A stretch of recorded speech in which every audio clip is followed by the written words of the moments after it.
Hello, welcome to the Guest EdTech Virtual Summit Dubai.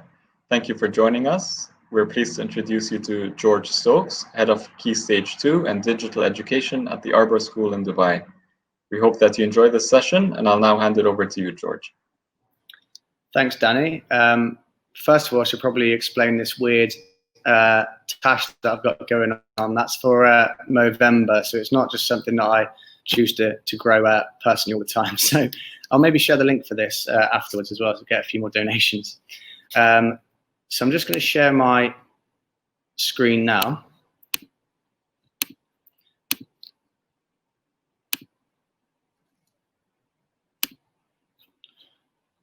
Okay, so hopefully that you can see that. So it's a pleasure to be speaking for guests once again this year. It's been, I think this is my third or fourth time I've spoken at guests, and it's a really strange experience to be in my classroom. So this is literally CPD from the classroom coming to you now.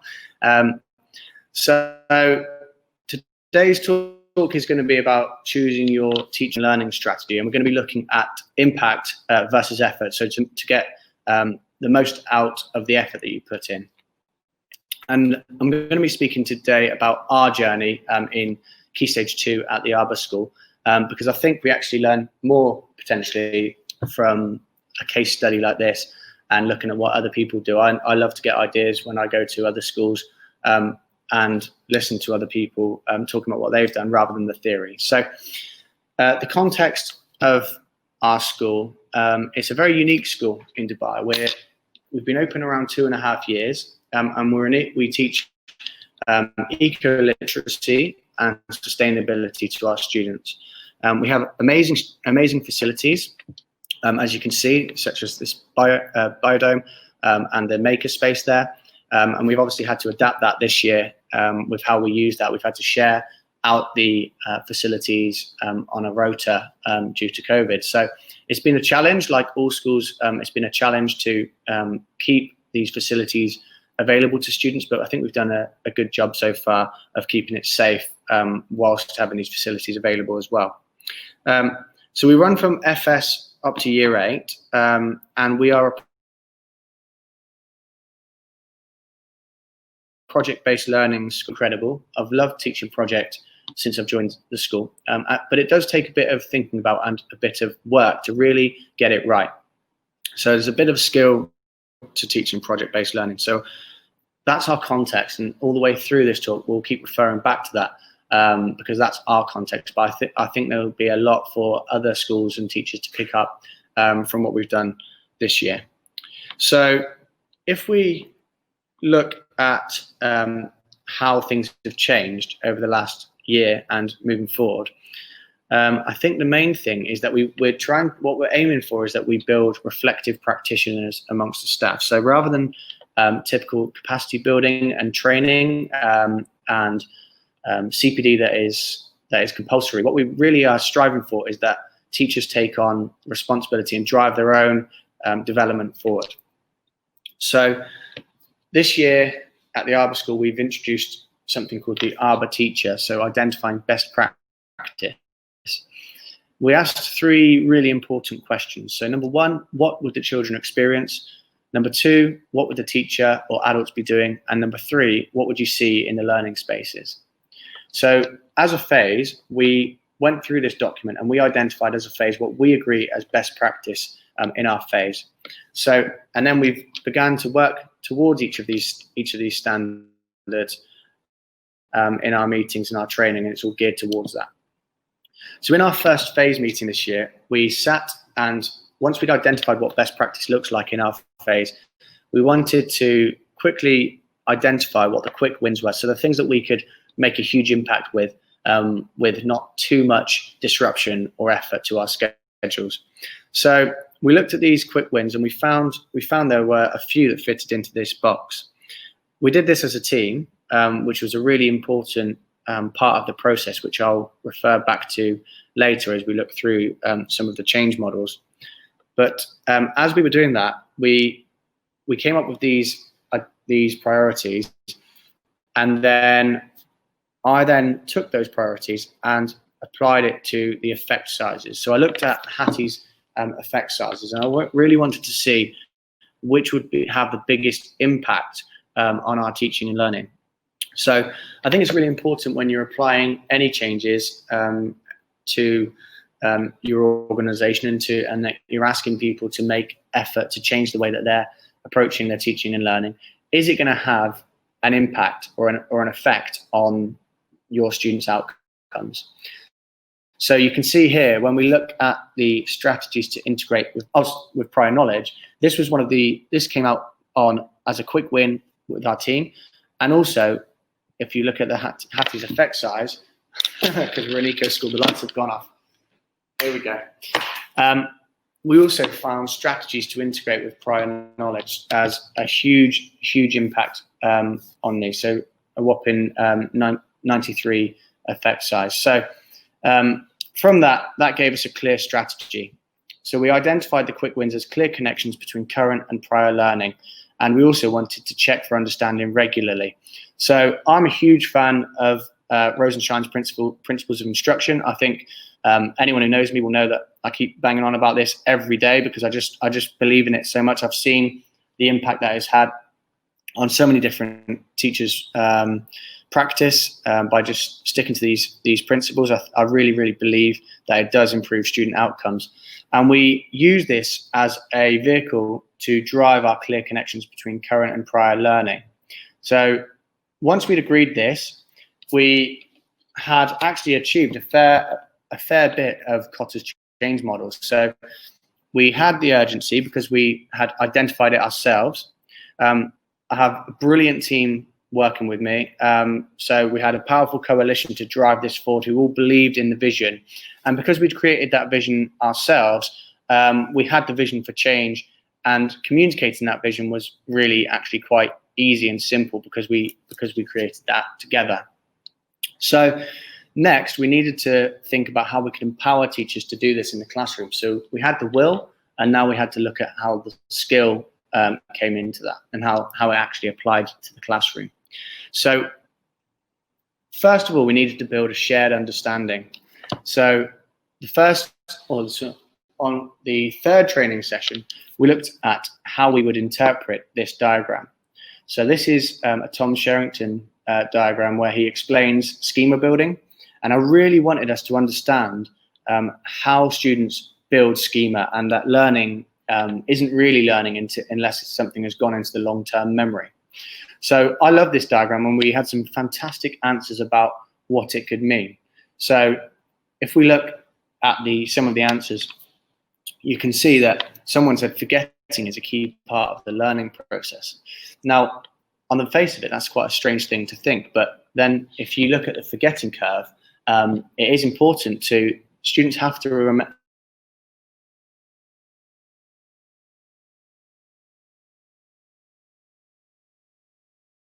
have to learn things, what students' full attention and full focus, what stimulus the students are receiving from us in the classrooms. And then we spoke about this idea of working memory and how we need to build in opportunities for retrieval practice to get things from their working memory up into their long-term memory. And then actually, once things are in the long-term memory, not to rest on our laurels, but to keep recalling things and to applying it in different ways. So that's where we started to speak about generative learning. So on here, we have a full explanation, again, from Tom Sherrington about this diagram. We looked at generative activities, which can help us to remember things. And the things that we aren't using, you can see, will quickly be forgotten. So we then looked at ways in our planning where we could build systematically and sequence our planning so that we are continually linking back to things that we've learned before and continually retrieving it through the curriculum.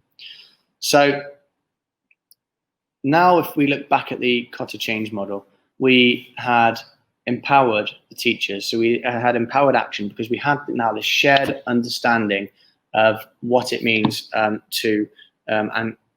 how we're going to access prior learning in our lessons. And now we needed to create some quick wins. And this is where some of the different strategies come into play. So the second part of this was to look at how this looks in the classroom.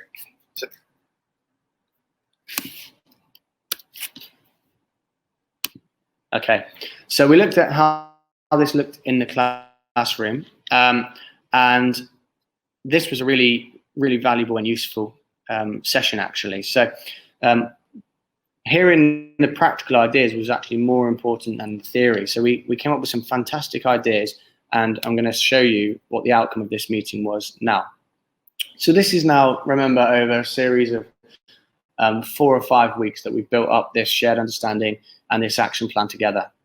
So the first thing we needed to do, one of my team brilliantly came up with this curriculum progression map independently, because our science lead wanted to see the progression in science, which then expanded to across the project. Now, I mentioned earlier that we are a project-based school, which is amazing, and the students absolutely thrive off the variation of lessons and how things thread together. And actually, one of the main advantages, I think, of being a project-based school is that we do have really strong cross-curricular links across all of our subjects. And it's because we've been working like this for 2 years now, over 2 years now, teachers are actually naturally very, very strong at making links between subjects. So making links about prior learning is actually easier because of this. So making this curriculum progression, we could quickly see that in year 5, for example, in our current project that we're teaching, Life in Space, it's an incredible project, and it's all about how we can sustain life in space. But the key question to that as well is about how we can sustain life. So we looked, first of all, about how the world's biomes are interrelated, and we looked at this concept of interconnectedness, and that's where the sustainability and all the systems thinking comes into play. We also looked at the world's different spheres. So we looked at geospheres and the biospheres and the hydrospheres, and again, this interconnected way that the world is working. What's interesting about this is when we look at the curriculum progression in terms of science, you can really see how the students build on their prior knowledge. So in year 3, the program of study, if they're looking at plants, would be a simple, some simple learning about pollination, for example. Now, we had a brilliant example of this week during some of our, whilst I was visiting some classrooms, that I saw that in year 3, they were talking about pollination, and they were talking about that process that bees play. But then in year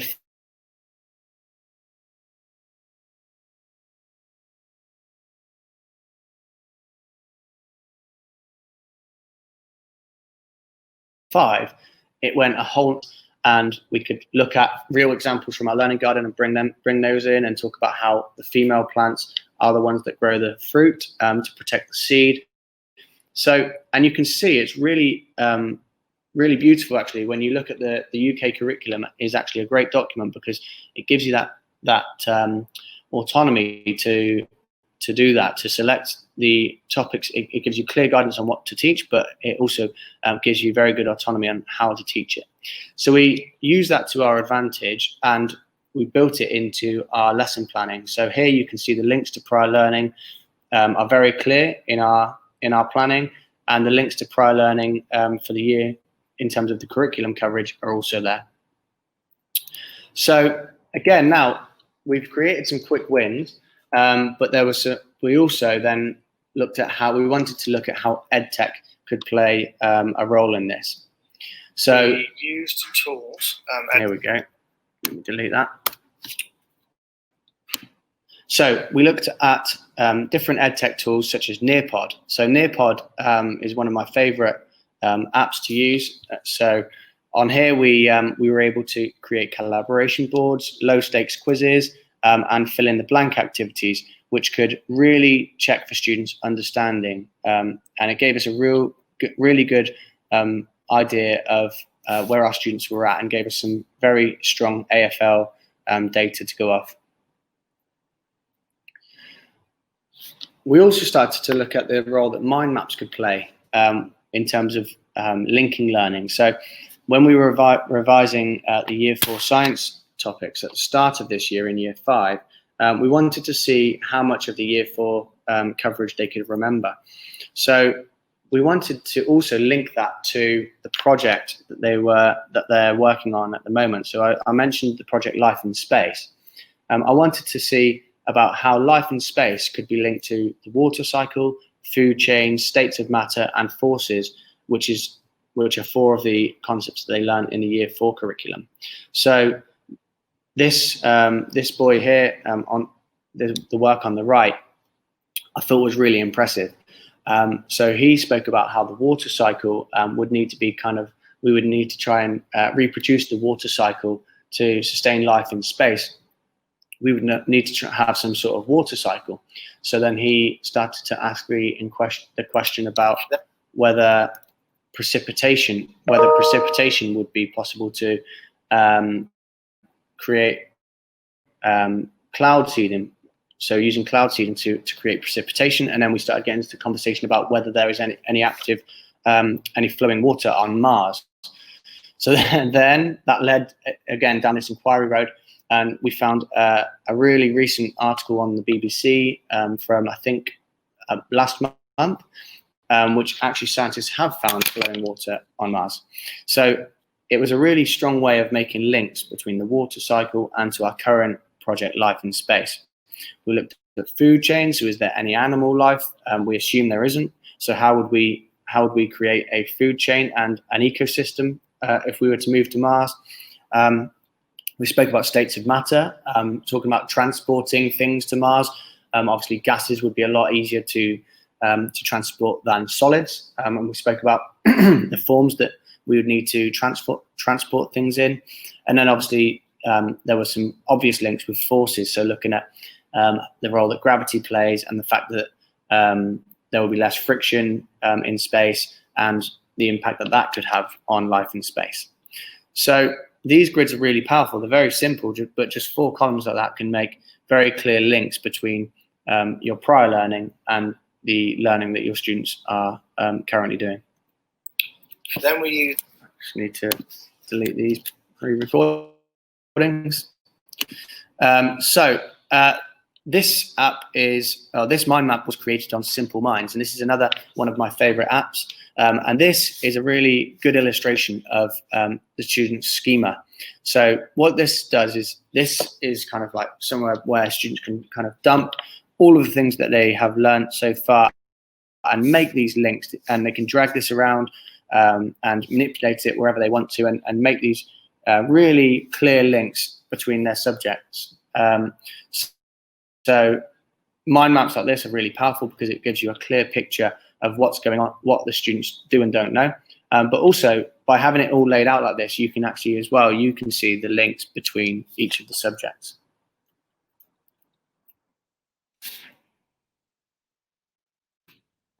So this is just another example of our cross-curricular links. And this is how we use Scratch to, once we'd spoken about the different biomes around the world, we spoke about the aquatic biome and the desert biomes and the tundra. And what we did then was actually we created an interactive game based on the food chains that they'd learned in science. So you can see here on the right, the girl is creating an interactive game about the aquatic biome, where the main character was being chased by a shark. So they're using their knowledge of food chains there. And then on the right, the boy there has used his knowledge of the desert biome, and he's used a snake and a mouse. This is another one of my favorite ed tech tools. So this is quizzes. Okay, so it's QUIZZIZ, I believe, but it's an absolutely amazing website or app which we've used for free. It gives you question level analysis like this in the top right hand corner, where you can see exactly which students have got which questions right. And then you can also rank each question in order of which have been the most successful. So then that informs your planning when you go back, and you can see that actually this question was very weak, we need to go over that again, or this question was very strong, they've got that, and we can assess that. Yeah, I think that's all I need to say about that. And then finally, Another piece of ed tech that we use now is clips for our weekly updates, but the ed tech itself isn't the important part. What we have done, we've transformed our weekly updates into checking for understanding regularly. Now, this is a fantastic opportunity where we can actually address misconceptions. So every Thursday, for 40 minutes, the students will each write one thing that they've learnt on the whiteboard, and then they'll go out and they have 15 seconds to explain what they've learnt. So again, it's not what they've done, because that's really important, it's what they've learnt.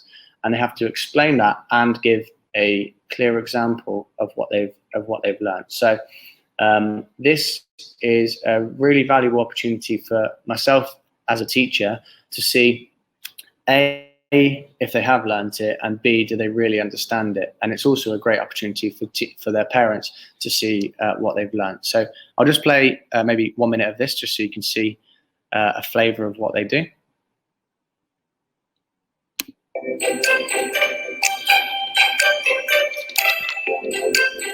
This week in English, I learned that an embedded clause is a type of subordinate clause to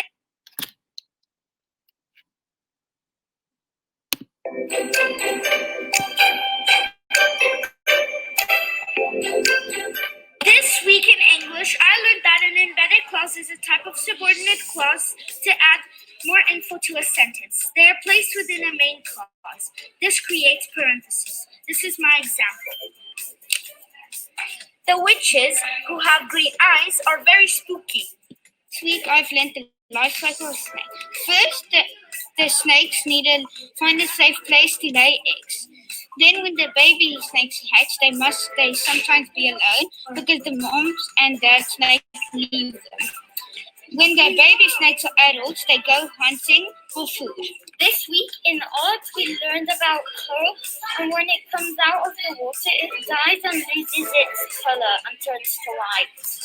In English, we learned that a main clause is the main part of the sentence, and a subordinate clause is a part that doesn't make sense by itself. Okay, so there's an example. I think you get the message. But yeah, that's a really powerful tool if anyone wants to borrow that idea. So finally, I'll round off really, because I'm aware that I've really just spoken about what we do and what we've done this term. But again, I do think that's quite a useful thing to see, because it's not necessarily about what we've done, but it's more about how we've done it and the process of the way that we introduced the ideas to the team and came up with the process together. So luckily, we haven't had any resistance to the change. The lights have gone off. This is this advantage of being an eco school. The lights are on a timer. So so to overcome any resistance, you would look at these four things here. So the benefit is whatever it is that is changing, whatever it is that is changing should have a clear relative advantage for those being asked to change. It should be seen as a better way.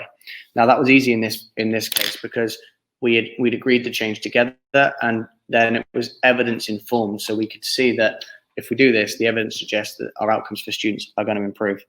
The compatibility should be as compatible as possible with the existing values and experiences of the people being asked to change. So I spoke about how project-based learning is very cross-curricular, and you do make a lot of links to prior learning anyway. So it wasn't a major change for the people who have been working on this, but it was more just a case of being more aware of it and being more deliberate in it, and finding easier ways of doing it and smarter ways of doing it.